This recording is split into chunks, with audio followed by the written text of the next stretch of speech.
प्रभु डाकू अच्छी भक्त आज प्रभु को आकोले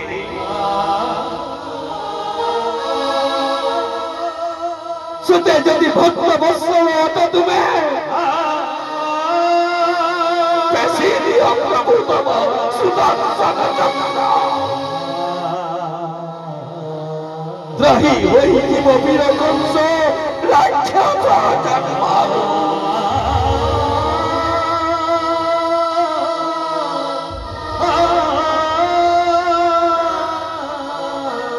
केते जे पापी तापी दान करिए छतने प्रभु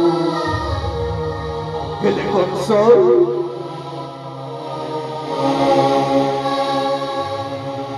भक्ति करू अछि प्रभु को पास जदि भक्ति करिब वीर कंसासुर पेशी बोली के बेतब सुदर्शन चक्र ताही हेबी नहीं मुहि राक्षस जन्म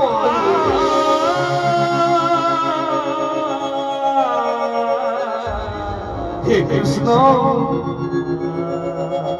हे बलराम मामु कंसासुर रही दर्शन करिब बोली स्वयं नारायण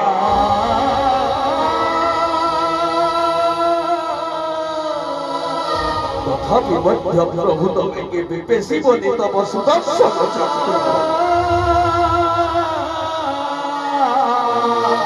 प्रभु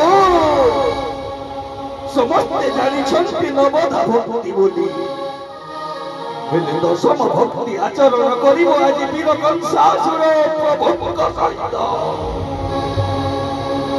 आउ सही दशम भक्ति हेउछि